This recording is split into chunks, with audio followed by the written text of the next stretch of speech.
Thank you, thank you. Please take your seats. Maraming salamat po.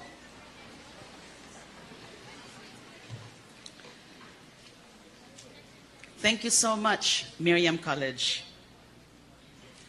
Particularly the organizer, the WAG, Miriam College Women and Gender Institute, concerned women CSOs and activists. And thank you, of course, to Ms. Garcia, Linda Garcia, for very kind and gracious words of intro.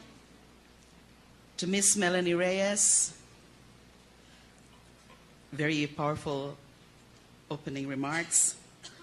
And of course, to my dear, favorite, best professor during my La Salle days, Dr. Professor Sok Reyes, the ever-sharp and energetic professor, now my #1 fan. Other professors here in Miriam College, Dr. Marge Acosta, Dr. Jerry Jurisprudencia, Attorney Christine. Where is Dr. Jerry? You seem to be very popular. I can understand why you're popular. These are girls, you know. Attorney Christine Lau. Woo. You love your professors. Professor Linda Garcia, Dr. Loretta Castro, Miss Valerie Benaventura. Wow! Ang sarap pala maging professor dito. Or is it because it's an exam week? Is it an exam week? Yun pala. Now I know. Sino pa ba? Baka may mga nakakalimutan ako. Who? Jonas David. Where are you? Oh, hi. Hi, Jonas. So I understand. Dr. Paraino. Where's Dr. Paraino? Hi. I understand these are predominantly psychology students and international studies students. Also mass communication. I was sitting with a pretty lady here, and she told me she is a mass comm student, and I told her, I'm sure you'll become one, you'll become a woman anchor in our networks, in any of our networks. Thank you so much. Maraming salamat po sa inyong lahat sa napaka-mainit na pagbati, pag-welcome sa akin. This is such a respite, a welcome break for me.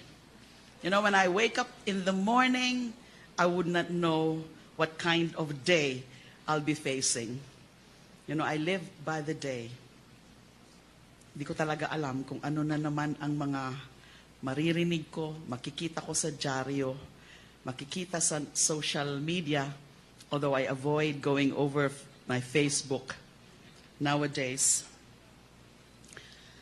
Let me start by making this clear, lest some of you, or many of you, have started to believe, or are in fact believing everything that they see on television, on the social media, those hearings in the House of Representatives.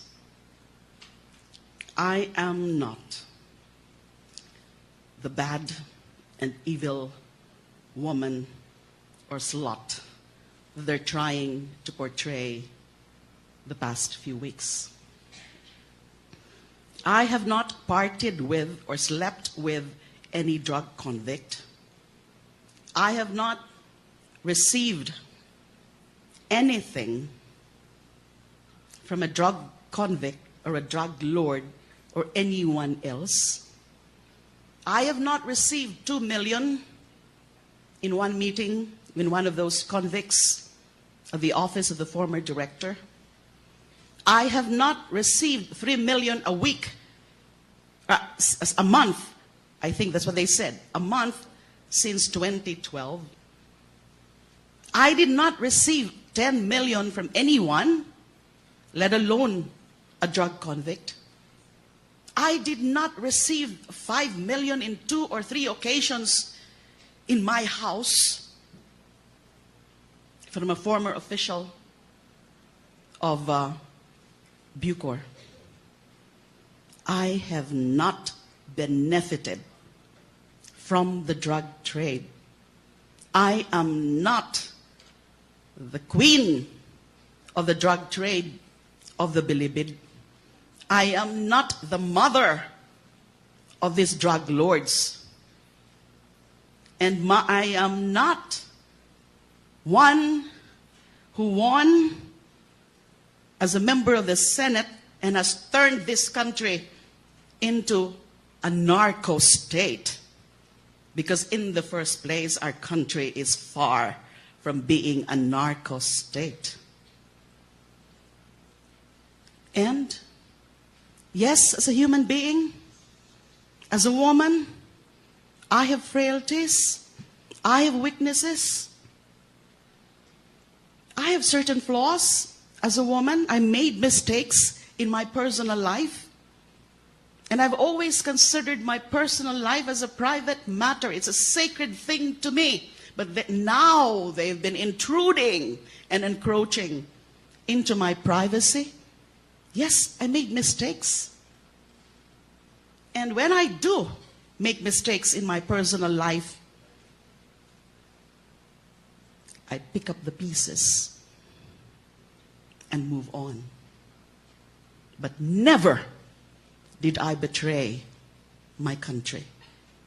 I want that made clear, because that's what I fear, that some of you may have started to believe the relentless, vicious attacks being launched and led by the most powerful man in this country. With that note, allow me please to now give you my core messages for today's forum. And I thank the organizers of this forum, the women's groups, particularly the group of Professor Sok, because we've been doing this precisely to generate much awareness among our populace, especially you young people, young students, beautiful students of Miriam. We need to raise awareness on our fight for the truth, fight for justice, fight for human rights, women's rights, and democracy. Human rights, because of the spate of extrajudicial killings we're seeing on a daily basis. Women's rights, because of the slut shaming that I'm being subjected to as a poster girl, allegedly a poster girl. And democracy, because of the muzzling of dissent. I'm Exhibit A, simply because I'm a vocal critic of the anti-human rights policies of this presidency, of this administration, particularly extrajudicial killings. I'm being subjected to this unprecedented attacks on my person, on my character, and on my credibility. Their whole agenda is to crush and break my spirit so that no one would listen to me anymore. Our democracy is in peril. And that's why I'm doing this. Halos walang nakikinig sa akin sa Senado. So I might as well get out of the Senate halls and reach out to you in the hope that you would listen and open your minds. So a good Friday morning to everyone. Good morning. Good morning. It's quite an honor and pleasure to be here as a guest speaker in today's Buhay at Dignidad Forum, more so these days, because this has been a very trying times for me. Very trying, very difficult, very challenging times. It is a period in my life when finding a role to fill, other than that of a woman who has fallen victim to a constant barrage of attacks from no less than the most powerful man in the land and those who share his vengeful passion, has become of utmost importance in order to hold on to some vestige of personal dignity and hope for the failure or for the future of our country. Even my time in the office is not much of a respite from the stress of unmitigated attacks. Which is why times like this, when I get to go out and meet with people, especially the young, face to face, see the faces of the people I am fighting for, are even more precious to me than they have ever been before. So thank you. Thank you for the organizers. Thank you for media, by the way, for those who are around. They've been following me, and I don't mind. And in doing so, giving this woman enough strength to fight another day. Indeed, at a time when sexism has once again reared its ugly and despicable head in the form of a president who thinks nothing of telling a woman to kill herself, all for the sin of daring to stand up against men on the issue of the spate of extrajudicial killings, the fight to protect the sanctity of human life and to retain some level of dignity in the face of oppression and inhumanity has been a daily struggle for me. But let me tell you, it does not surprise me, not even a little bit, that the most immediate and most vocal support I have received are from women. My detractors may hide behind the power of their office or in the anonymity of the internet or of unrecorded cell phone numbers in order to hurl insults, misinformation, outright lies, and even death threats against me. There are also many who have sent their support, but more discreetly, in order not to draw attention to themselves. These are very well-meaning and much appreciated supporters, but they are nothing like the people, most of them women and some notable men, who have spoken out publicly in my defense, or more to the point, against behavior that alternates between vile maliciousness, playground bullying, and professional trolling. I will admit that there was a moment in the latest 3 months when I began to doubt whether I will ever be vindicated, whether in this lifetime or beyond. Yes, I must admit that this human rights advocate and former Secretary of Justice was made to doubt if justice will ever be served.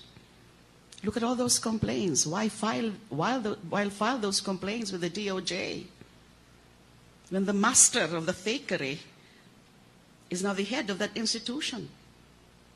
They must file that directly with the Office of the Ombudsman. But I have people like the women and the few men present here for restoring my faith in mankind.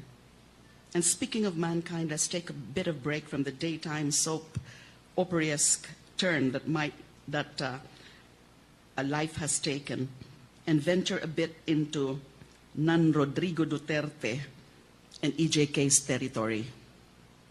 No, I can't even talk about one of the most internationally relevant event that is about to happen outside the Philippines in the next few weeks, because then I would be venturing into Trump territory. God forbid there's another misogynistic leader emerging in the world, because this would just be trading one chauvinist mammal for another. No, let's step even farther.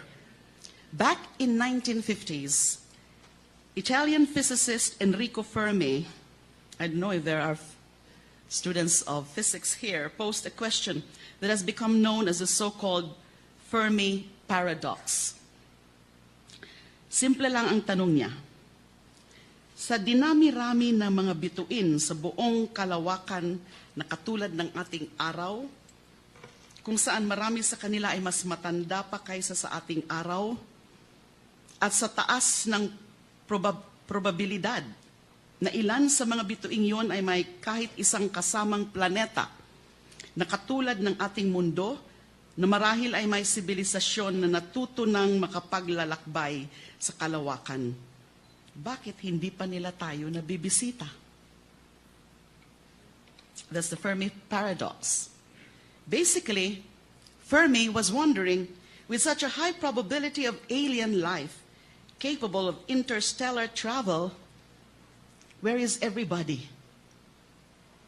A few days ago, it was reported that another physicist, Brian Cox, has proposed an answer to the paradox, but his answer is more from the field of political science than physics, and it paints a grim picture for humanity. He said that, quote, "One solution to the Fermi paradox is that it is not possible to run a world that has the power to destroy itself, and that needs global collaborative solutions to prevent that." End of quote. In other words, he's saying that civilizations politically implode and exterminate themselves before they can achieve interstellar travel because their members are far too often more prepared to kill each other rather than help and cooperate with each other. Part of his hypothesis is to suggest that maybe the fields of science and engineering inevitably develop faster than our political expertise, which lead us to disaster.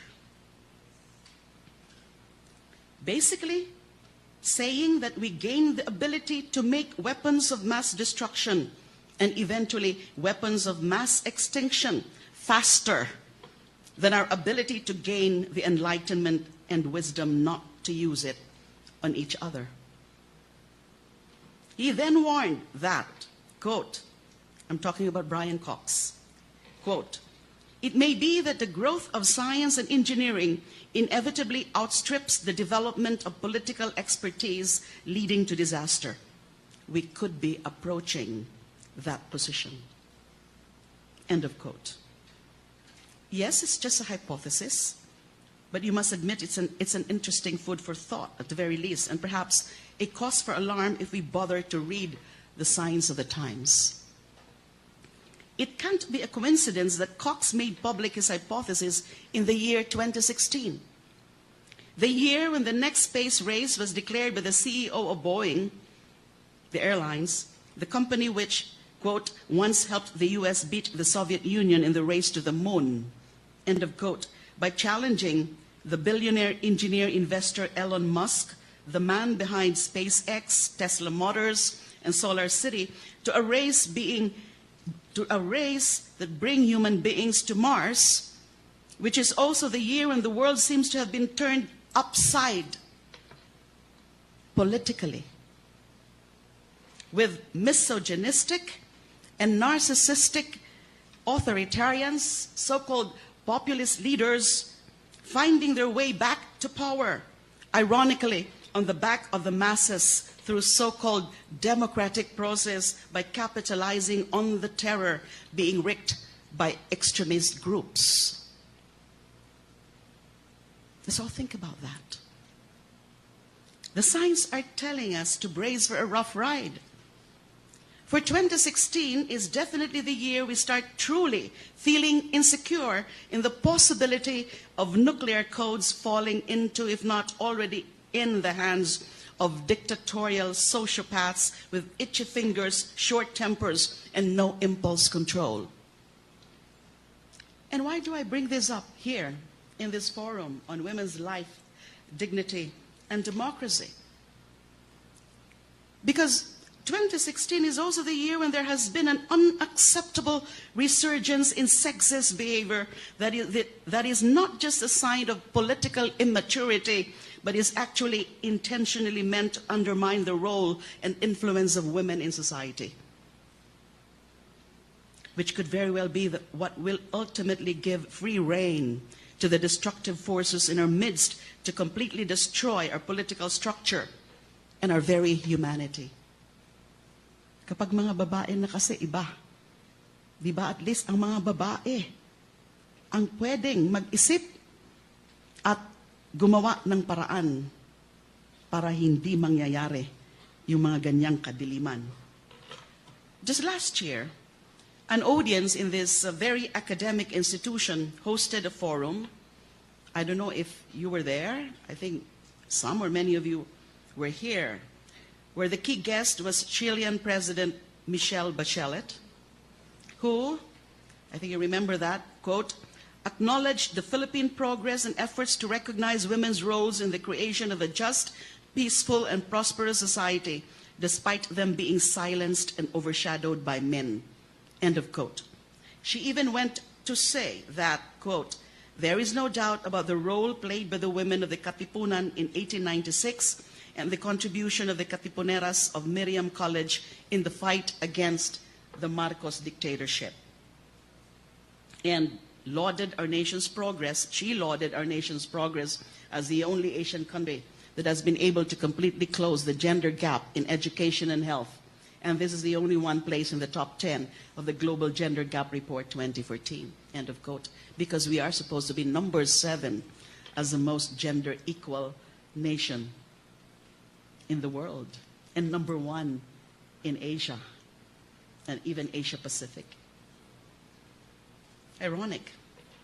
I myself a year ago would have said that, in spite of the gaps that still need to be closed, especially in terms of those created by poverty, Filipino women are in a globally enviable position because of all the factors that could hinder our personal growth and inhibit our potential for achieving our goals. Gender is probably near the bottom of the list. I would have said that women are seen as every bit as important as men in this country. I would have said that. I could have said the same thing just 3 months ago.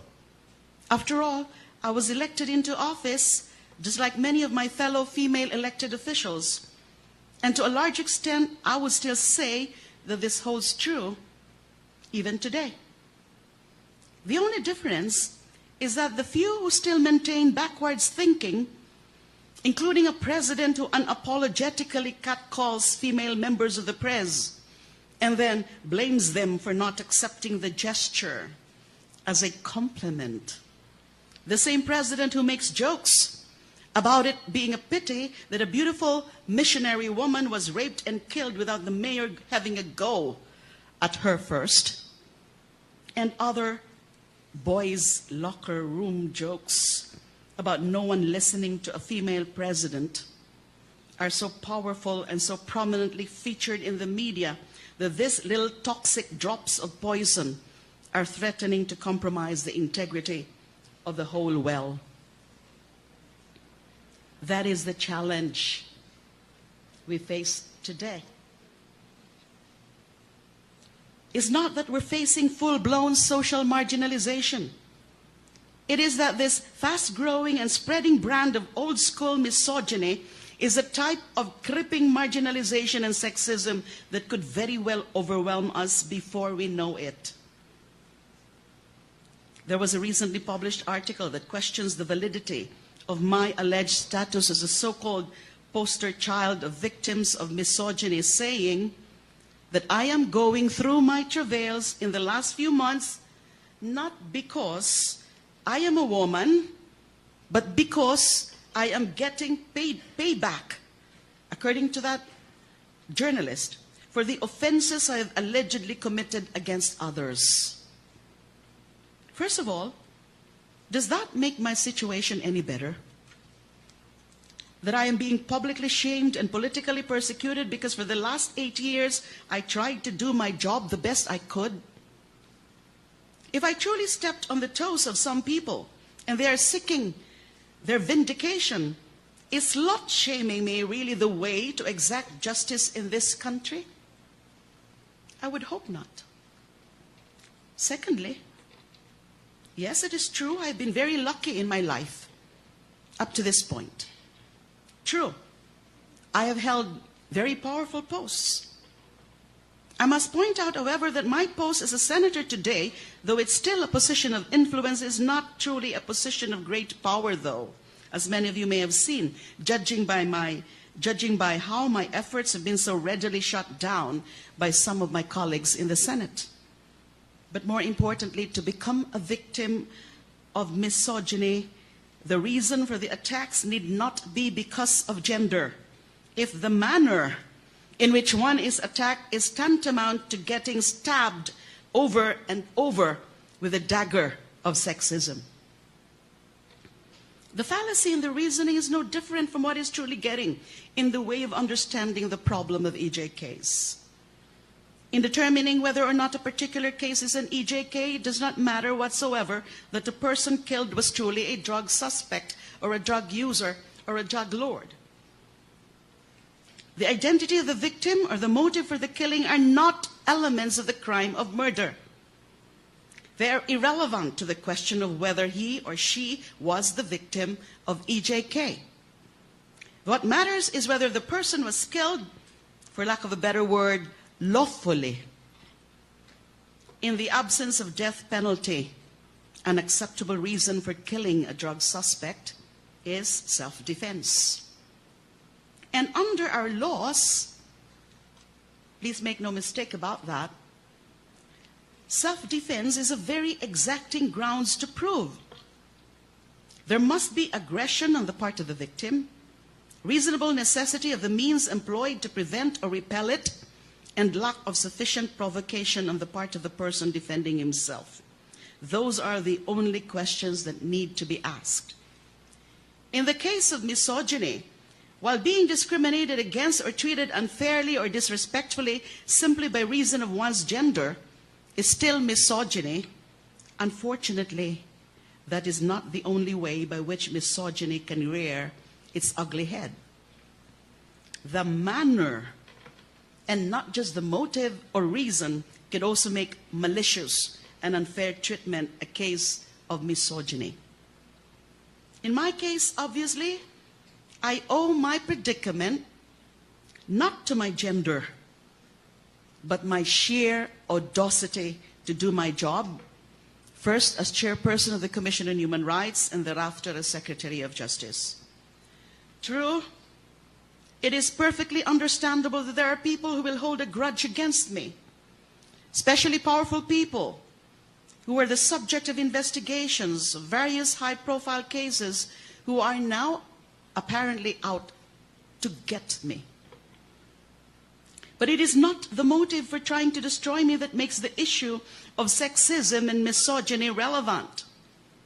It is the manner by which they set out to destroy me, with no less than their revered leader calling me an immoral woman, a woman of the world who should be ashamed of myself and therefore should go hang myself, while he himself is a self-confessed unfaithful womanizer, proud womanizer. If that is not sexism, what is?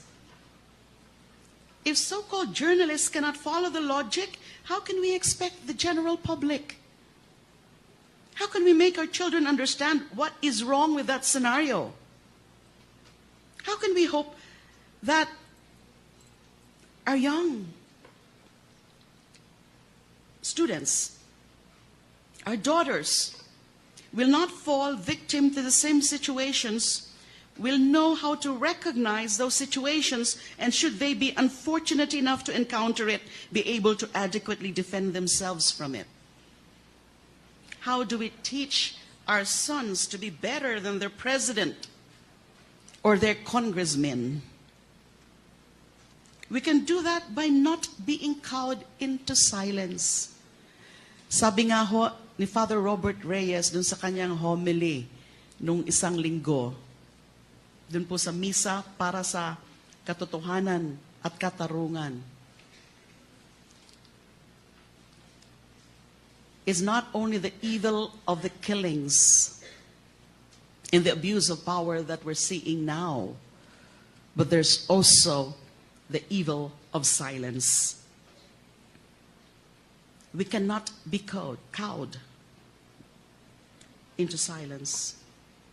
By making sure that our voices and views are heard, that this so-called democracy at least still has some hope for succeeding and not disintegrating into the rule of an angry, unthinking mob. They will call us shrill, they will label us as naggers, as irrational women who have to be told to come down even when they themselves are melting down after their masculinity is questioned. That is part of the battle we have to fight. Remember, the fight is not just for women. It is for collective humanity. That maybe we really could achieve political maturity that will help prevent us from killing each other more than we already currently are. I know it's a cliche, but I also know that there is truth to the role of women as nurturers. We need to nurture our own dignity in order to win back our true democracy. What we have now is mob rule and madness. If we go by the sheer inability of people to see what the problem is. It is not true democracy. For genuine democracy presupposes that we actually have the mental capacity and the will to make informed decisions by actually first understanding the issues. That is another thing that physicist Cox missed. Our problem is not so much that our capacity for scientific learning outstrips our capacity for political learning. It is only that we keep forgetting what we learn. Ang bilis kasi natin makalimot. And the new generation has to learn them again and again, often the hard way. There is a difference between how we pass on scientific knowledge or how such knowledge retain their integrity and how we pass on political wisdom, which is always the subject of doubt and skepticism. I don't know if we do have political wisdom. Perhaps it is time that we find innovative ways to teach our young people, our children, the lessons of the past, so that they don't have to relearn them by making the same mistakes that we did. Look at all this, the historical revisionism that is being foisted on us on the issue of the Marcos burial at the libingan ng mga bayani. That's the life of a woman. While men seem to think of only the here and now, with little regard for the chain of intended and unintended consequences, we, as nurturers, always have to think ahead and think deeply. That's why we have intuition. Women's intuition. Tayo lang po meron yan. Wala sila niyan. Let's use it intelligently. That is why we cannot afford to be silenced. Let's put a stop to the evil of silence. We must speak, and we must speak, not just as human beings, but specifically as women. While I never asked to be the poster child for any sort of victimization, hindi ko talaga ma-imagine sa buong buhay ko na magiging biktima rin pala ako ng human rights violation.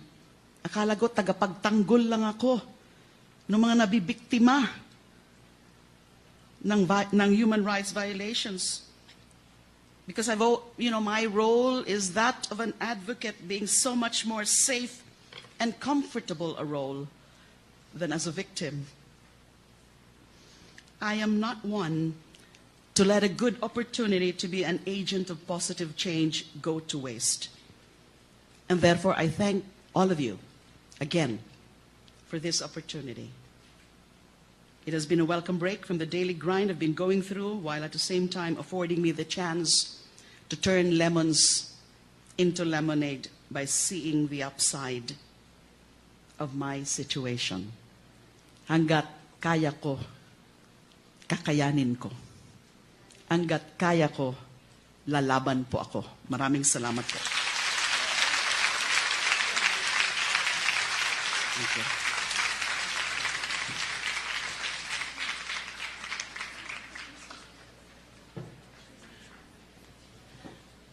So may I call on the representatives of WAG, si Ms. Nikki, and the society for giving her flowers. Okay, thank you. Okay, sige.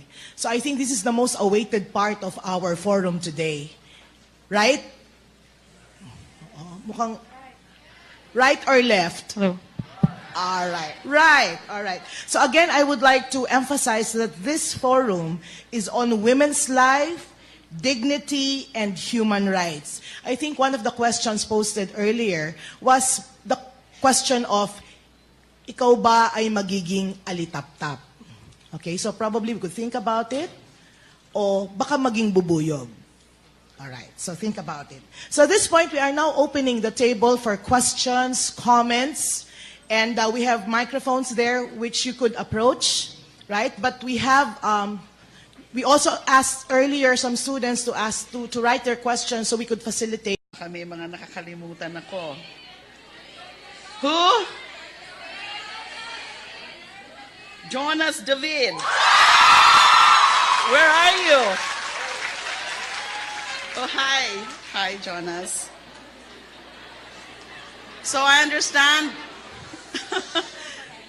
Dr. Paraino. Where's Dr. Paraino? Hi. I understand these are predominantly psychology students and international studies students.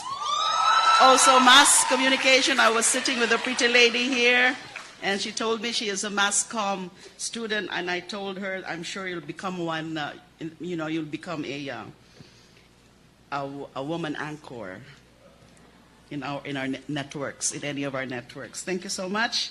Maraming salamat po sa inyong lahat sa napaka-mainit na pagbati, pag-welcome sa akin. This is such a respite, a welcome break for me. You know, when I...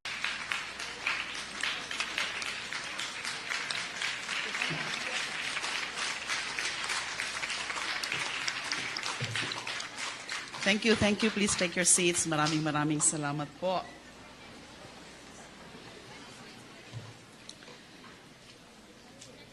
Thank you so much, Miriam College, particularly the organizer, the WAG, Miriam College Women and Gender Institute, concerned women CSOs and activists. And thank you, of course, to Ms. Garcia, Linda Garcia, for very kind and gracious words of intro. To Ms. Melanie Reyes, very powerful opening remarks. And of course, to my dear, favorite, best professor during my LaSalle days, Dr. Professor Sok Reyes, the ever-sharp and energetic professor, now my #1 fan. Other professors here in Miriam College, Dr. Marge Acosta, Dr. Jerry Jurisprudencia, Attorney Christine. Where is Dr. Jerry? You seem to be very popular. I can understand why you're popular. These are girls, you know. Attorney Christine Lau. Woo. You love your professors. Professor Linda Garcia, Dr. Loretta Castro, Miss Valerie Benaventura. Wow! Ang sarap pala maging professor dito. Or is it because it's an exam week? Is it an exam week? Yung pala. Now I know. Sino pa ba to portray the past few weeks? I have not partied with or slept with any drug convict. I have not received anything from a drug convict or a drug lord or anyone else. I have not received 2 million in one meeting in one of those convicts of the office of the former director. I have not received 3 million a week, a month. I think that's what they said, a month since 2012.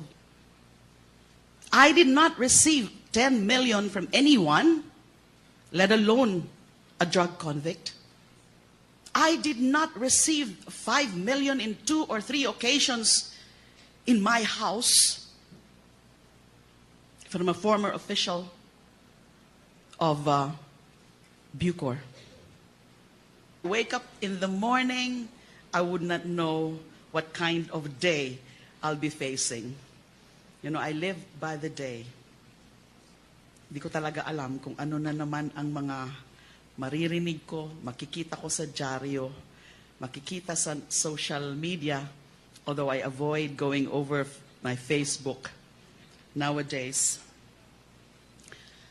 Let me start by making this clear, lest some of you, or many of you, have started to believe, or are in fact believing everything that they see on television, on the social media, those hearings in the House of Representatives. I am not the bad and evil woman or slut they're trying